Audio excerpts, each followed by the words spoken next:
भक्ति ज्ञान वैराग्य के दुख दूर होते ही नारद जी ने सनकादि ऋषियों से प्रश्न कर दिया,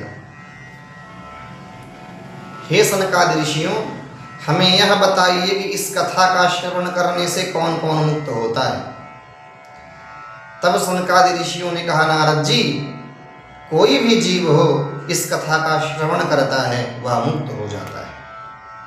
ये मानवा पाप कृतस्तु सर्वदा सदा दुराचार रता विमार्गगा क्रोधाग्निदग्धा कुटिलाश कामिनः सप्ताहयज्ञेन कलौ पुनन्ति ते। जो मनुष्य सदैव पाप में ही रत रहता हो, सदा दुराचार के मार्ग में ही रहता हो, कुटिल हो, क्रोधाग्नि में जल रहा हो, काम पारायण हो, ऐसा जीव भी अगर भागवत की कथा सुनता है वह मुक्त हो जाता है। किसी भी प्रकार का उसके भीतर ताप संताप भरा हो वह भागवत जी की कथा सुनने से समाप्त हो जाता है। तब नारद जी ने हाथ जोड़ लिया, महाराज कोई उदाहरण है ऐसा?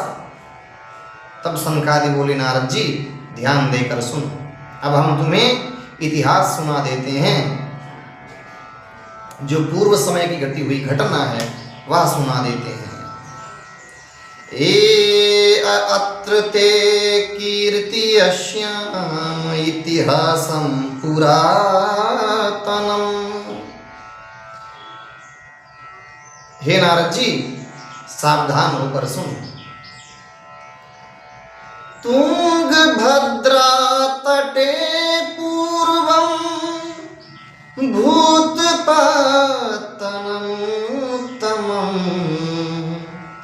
यत्र वर्णः स्वधर्मेण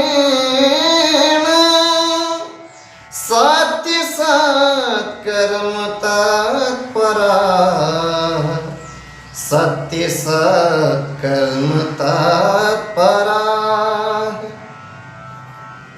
नारद जी, तुंगभद्रा नदी के किनारे एक उत्तम नाम का नगर था।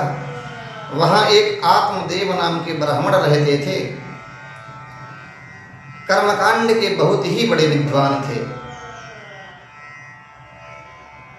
द्वितीय भास्कर, विद्वान तो ऐसे थे जैसे दूसरे सूर्य हों, इस प्रकार से उनके भीतर तेज था। धनाढ्य थे, लेकिन तब भी अपने धर्म के प्रति निष्ठित रहते थे और भिक्षायाटन करते थे। उनकी पत्नी थी, उसका नाम था धुंधुली। तत्प्रिया धुंधुली स्मृता। लेकिन धुंधुली जो थी वह इनसे बिल्कुल विलक्षण थी। एक तो वह कलही थी, कलह करने वाली थी। स्वयं के जो वाक्य रहते थे उसको स्थापित करती थी, जो बोलती थी उसी पर वह अटल रहती थी, उसको मनवा लेती थी। जब तक मनवाती नहीं थी तब तक मानती नहीं थी, बोलती रहती थी। दाम्पत्य जीवन इन दोनों जन का व्यतीत हो रहा था, लेकिन एक बात का दुख है, कोई संतान नहीं है। ब्राह्मण ने सब प्रकार से अनुष्ठान कराए, यज्ञ जप पूजा पाठ सब कुछ करवाए, लेकिन किसी भी प्रकार से लाभ नहीं हुआ। पुत्र की प्राप्ति, संतान की प्राप्ति नहीं हुई। एक दिन अपनी निरर्थकता से खिन्न होकर इस जीवन को त्याग देने का विचार किया और देह त्यागने के उद्देश्य से चल पड़े वन की ओर। वहां बैठे थे जलपान करके एक सरोवर में, वृक्ष के नीचे बैठे हुए। तो उसी समय एक सन्यासी आए। सन्यासी ने देखा कि कोई ब्राह्मण बैठा हुआ विलाप कर रहा है। पास में जाकर के पूछा, कौन हो? तब आत्मदेव ने कहा, महाराज क्या बताऊं, जो पूर्व काल के संचित जो पाप हैं उसी का फल भोग रहा हूं। निसंतान हूं महाराज, कोई संतान नहीं है। वृक्ष लगाता हूं, ये भी फल नहीं देते। गाय रखता हूं, बछड़ा नहीं देती। पितरों को जल देता हूं, वो स्वीकार नहीं करते। क्या करूं? सन्यासी ने कहा, ये जो तुम्हारे भीतर पुत्र का मोह है ना, इसे त्याग दो, क्योंकि पुत्र से सुख किसी ने नहीं पाया है तो तुम ही कहां पाओगे। संन्यास धारण करो और भगवान का भजन करो, क्योंकि अब गृहस्थ जीवन व्यतीत कर लिए हो पर्याप्त मात्रा में, अब भगवान का भजन करो। तब आत्मदेव ने कहा, महाराज प्रवचन तो मैं भी दे लेता हूं, लेकिन प्रवचन नहीं, हमको पुत्र चाहिए। अगर आप पुत्र नहीं देंगे तो मैं अपने देह का त्याग कर दूंगा और आपके सामने ही त्याग करूंगा। तब उन्होंने उनके ललाट की रेखा पढ़ करके और ब्राह्मण को बताया, हे ब्राह्मण, तुम तो एक जन्म के लिए रो रहे हो, सप्त जन्मा बधितव पुत्रो नैव च नैव च। एक जन्म की तो बात ही क्या, 7 जन्म तक तुम्हारे कोई पुत्र नहीं है। तब उन्होंने अपने सिर को उठाया और महाराज की खड़ाऊ में ही दे मारा। महाराज लकड़ी की खड़ाऊ पहने थे, उसी में दे मारा। अरे ये क्या कर रहे हो?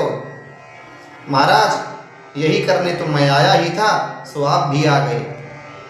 अब अगर पुत्र आप नहीं दोगे, हमें आशीर्वाद नहीं प्रदान करोगे, तो दूसरी बार मेरे प्राण नहीं रहेंगे और उसका जो अपराध लगेगा वह आपको लगेगा, क्योंकि अपराध करने वाले से देखने वाला अधिक बड़ा अपराधी होता है।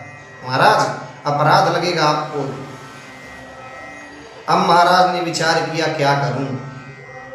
अगर चला जाता तो बढ़िया रहता, यहां के फंस गया हूं।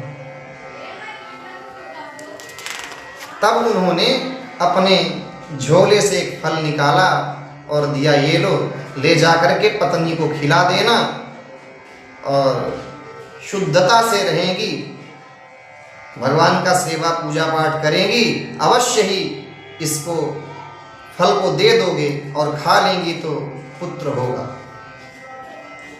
बड़े प्रसन्न भये आत्मदेव, फल को लेकर के आए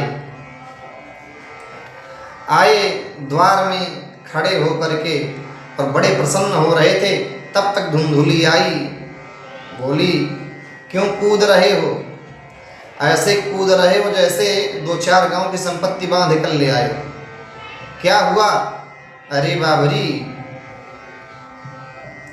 महाराज का एक प्रसाद है, या फल लेखा, स्नान ध्यान करके, और इसको खाने से पुत्र प्राप्त होगा।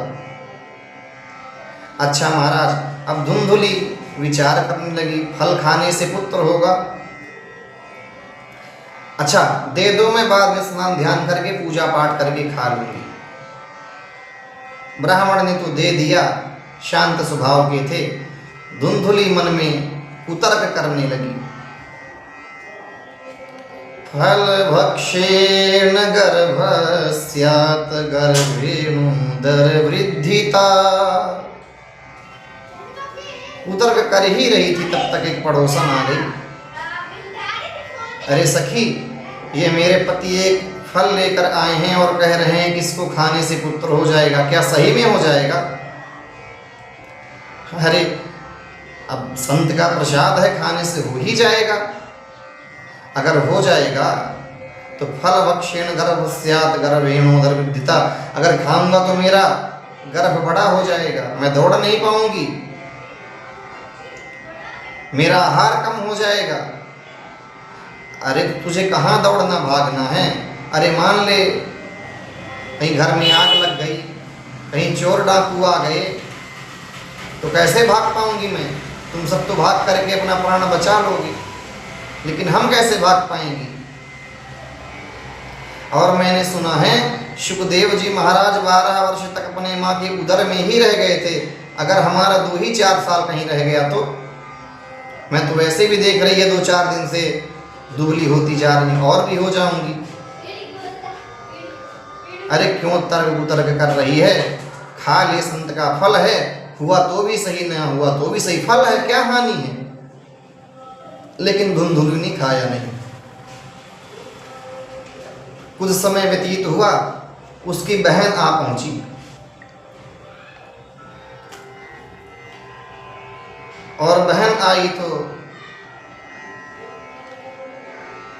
बहन को बताया उसने कि ये संत का फल है, क्या करूं, खा लूं कि न खाऊं?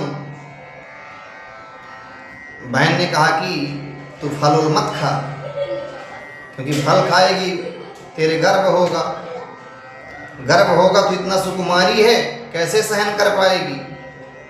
और सहन नहीं कर पाएगी तब तेरी ननद आएगी। कहती है हाँ हाँ बहन, ननद तो मेरी बड़ी छुट्टी है, आकर के सब संपत्ति बांध ले जाएगी। सही कह रही है तू। हाँ तो तू ना खा, और मेरे बहुत सारे पुत्र हैं, एक पुत्र और होने वाला है, जैसे ही होगा हम तुझको दे देंगी, तो मेरे पति को संपत्ति थोड़ा दे देना। बोली ठीक है, लेकिन इस फल का परीक्षण करने के लिए इस गाय को खिला दे, अगर संत का प्रसाद सही प्रभावशाली होगा तो पता लग जाएगा। उसने वह फल नहीं खाया, गऊ को खिला दिया। उसके बाद कुछ समय होते ही उसकी जो बहन थी, उसके बेटा होने वाला था। तब तक यह गर्भिणी के स्वरूप में, गर्भिणी बन करके घर में रह रही है। आत्मदेव से कह दी है कि नहीं, मेरा गर्भ आ गया है, बच्चा मेरे है, मैं काम धाम नहीं कर पाऊंगी, काम धाम तुम ही किया करो। इस प्रकार से कुछ समय बीतने पर उसके पुत्र हुआ। जब पुत्र हुआ तो आत्मदेव बड़े प्रसन्न हुए, गांव वालों को सूचित किया, सबको मिष्ठान बंटवाया। नामकरण का समय आया तो आत्मदेव ने कहा मेरा नाम आत्मदेव है, पुत्र का नाम कुछ अच्छा रखूंगा। तब तक धुंधलिया पहुंची, तुम रखोगे नाम? बेटा मेरा है, 9 महीने तक मैंने रखा, दूध में पिलाऊंगी, नाम तुम रखोगे? नहीं, मैं रखूंगी। क्या? मेरा नाम धुंधुली, मेरे बेटे का नाम धुंधुकारी। ठीक है। कुछ समय बीतने पर उस गऊ के भी बच्चा हुआ। उसके कान बड़े बड़े थे, जिससे कारण आत्मदेव ने उसका नाम गोकर्ण रखा। धीरे धीरे दोनों बेटे बढ़ने लगे, लेकिन गोकर्णो पंडितो ज्ञानी धुंधुकारी महाखलः। गोकर्ण पंडित ज्ञानी है, धुंधुकारी महाखल है, उल्टे ही सीधे काम करता है। धीरे धीरे जब दोनों बड़े होने लगे, धुंधुकारी क्या करता कि खेलते हुए बच्चों को कुएं में फेंक देता, जीवों को मारता। इस प्रकार से उसका हिंसक स्वभाव था। धीरे धीरे बड़ा होने लगा, वैश्यावृत्ति करने लगा। जो आत्मदेव का धन था वह सब बहाने लगा। धीरे धीरे जब धन सब समाप्त होने लगा, तब पिता त्रसित हो गए, और त्रसित होकर उससे तब उनको सुधि आई। संत ने जो कहा था कि कुपुत्र दुखदायक, कुपुत्र तो दुख देने वाला होता है, इससे अच्छा बिना पुत्र का ही मैं था। तब समझ में आ गया। एक दिन बहुत ग्लानि से भरे हुए थे। उसी समय गोकर्ण जी महाराज पहुँचे और बोले, पिताजी आप चिंता न करिए, क्योंकि ये संसार असार है। देहे स्थिमांस रुधिरे भीमतिं त्यजा त्वं जायासु दाशिषु सदा ममतां विमुञ्च पश्यानिशं जगदिदं क्षणभङ्गुनिष्ठम् वैराग्यरागरसिको भवभक्तिनिष्ठः जायासुता दिशु सदा ममता विमुञ्च देहे स्थिमांस रुधिरे विमतिं त्यजत्वम्। इस देह मांस रुधिर से जो शरीर बना है, पिताजी इससे आसक्ति छोड़ दीजिए। पिता पुत्र परिवार कोई किसी का नहीं होता, इसमें बिल्कुल भी आसक्ति मत रखिए। ये जो दिन रात जो सब दिख रहा है, ये सब क्षणभंगुर है, इसमें तनिक भी आसक्ति मत रखिए। वैराग्य राग रसिको भव भक्ति निष्ठा, वैराग्य धारण करके और भगवान का भजन करिए। धर्मं भजस्व सततं त्यज लोक धर्मान् सेवस्व साधु पुरुषान् जहि कान्तिष्णाम्। अन्यस्य दोष गुण चिंतनमाशु मुक्त्वा सेवा कथा रसमहो नितरं पिबत्वम्।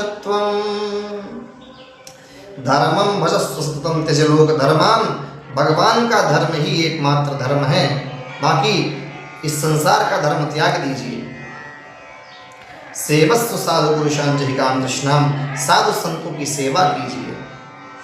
अन्यस्य दोष गुण चिंतनमाशु मुक्ता, किसी का दोष और गुण मत देखिए, क्योंकि किसी का दोष देखेंगे उसमें भी क्रोध उत्पन्न होगा, किसी का गुण देखेंगे उसके प्रति आसक्ति होगी। इसलिए न किसी का गुण देखिए न किसी का दोष देखिए, भगवान का भजन करिए। ऐसा करने पर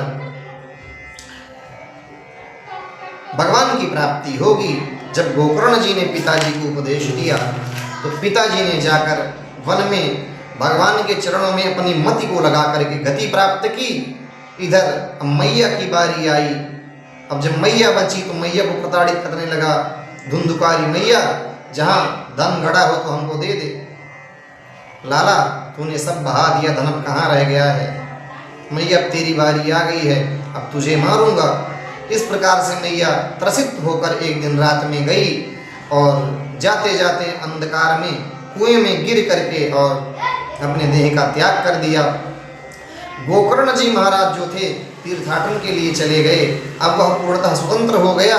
जिन वैश्याओं के साथ वो रहता था बाहर, अब उनको अपने ही घर में ले आ लिया। 5 वैश्याएं हैं, ले आकर के उनके साथ में रहने लगा, उन्हीं की सेवा में लग गया। जो भी कार्य करता सब उनकी प्रसन्नता के लिए करता, वो प्रसन्न रहें, कोई भी कुकर्म करता था। वो एक दिन बहुत सारा धन लेकर आया और उन वैश्याओं ने देखा कि धन लेकर आया है, अगर राजा जानेंगे इसको तो दंड देंगे ही, हमको भी फंसाएगा, इसलिए इसी को समाप्त कर दो, न रहेगा बांस न बजेगी बांसुरी। उन 5 वैश्याओं ने उसको चारपाई में बांधा और 2 ने पैर पकड़ा, 2 ने हाथ पकड़ा, एक ने गला दबाया।